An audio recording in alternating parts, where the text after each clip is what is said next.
convaincu, François. C'est ça. C'est pas tout à fait comme je le pensais.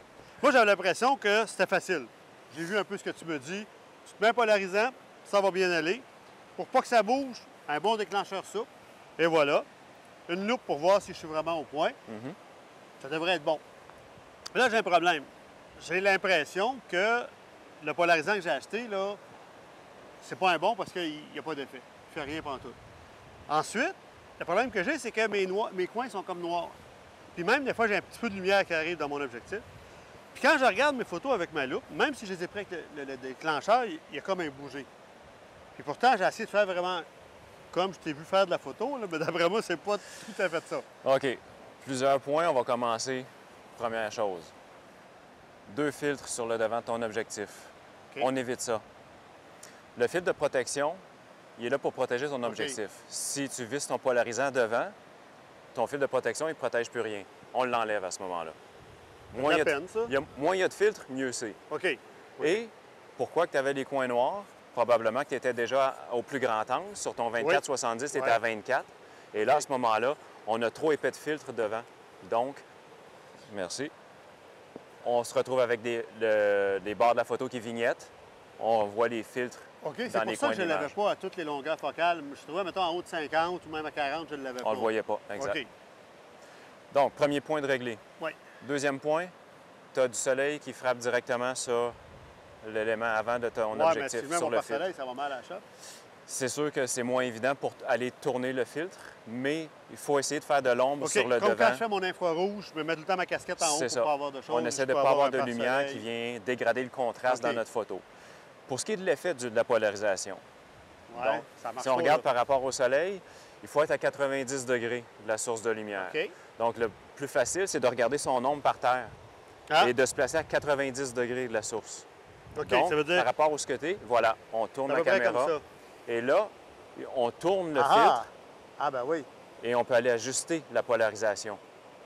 Je peux complètement l'enlever et en tournant légèrement le filtre, on va aller chercher la polarisation qu'on a besoin. Puis là, si j'ai une différence dans mon posemètre, il me dit, à un moment donné, sous-X, sur X, ça a d'allure? C'est normal parce que tu es en mode manuel. Si on ajuste le polarisant à son maximum, on perd environ un stop et 2/3 de lumière. OK. Fait que là, je me remets de niveau, que ce soit beau.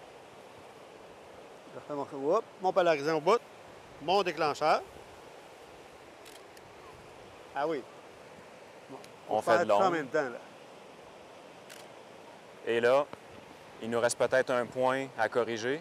Oui, c'est encore flou. Il manque un petit quelque chose. OK. Quel temps de pause que tu as sur ton appareil? Là, j'étais à un 40e. Un 40e. Quand on arrive dans ces temps de pause-là, juste le miroir va causer une vibration. Même si on est sur trépied, il va causer une légère vibration dans l'appareil. Surtout avec un D800 qui a une très haute résolution, ça va être encore plus évident. C'est pour ça qu'avant, peut-être, je ne le voyais pas parce que je n'avais pas autant de résolution. C'est ça.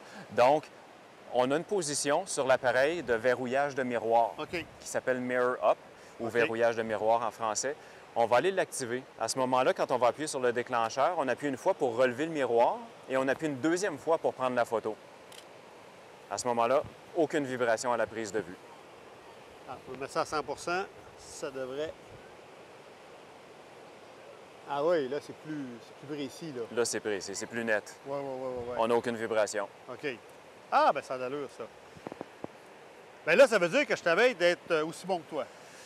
Avec des années de pratique. Tu es sur le bon chemin. Bien là, ça veut dire que là, ça commence à être intéressant parce que en y allant vraiment une chose à la fois, une étape à la fois, on réussit à comprendre. Exact. Au niveau des polarisants, n'importe quel polarisant, ça fait sur mon appareil?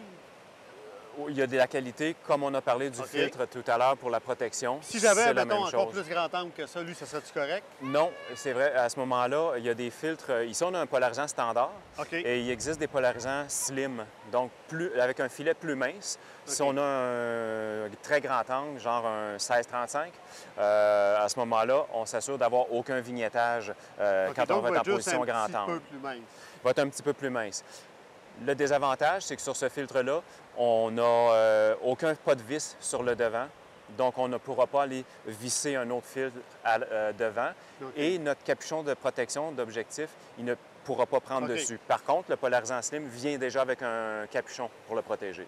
C'est pour ça, moi, quand je faisais, mettons, mon infrarouge encore, je mettais mon fil de densité neutre que j'avais, c'était un 10 stop plus mon polarisant pour avoir encore un petit peu plus sombre. J'imagine que, vu que je ne savais pas, je suis tombé dans le bon angle du soleil et ça a donné de quoi. Mais j'étais correct avec ça. Donc, c'est pour ça que j'étais capable.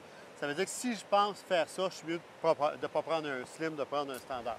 Et étant donné que la polarisation se fait à 90 degrés de la source de lumière, si on revient sur un 16-35, à 16 mm, je vois plus large que 90 degrés d'angle. De mémoire, on va peut-être tourner autour de 100-110 degrés. On n'aura pas un effet uniforme au niveau de la polarisation. Plus je suis grand angle, moins ça va être uniforme. Si je travaille, mettons, avec une 70-200, ça va être beaucoup plus uniforme là-dedans. Exact, c'est ça. Donc, il faut éviter, sur un très grand angle, de polariser autour de 16 mm. Moi, j'ai remarqué qu'en bas de 20 mm, on oublie ça. OK. Bon, mais hey, là... On se réinstalle, puis on refait la photo.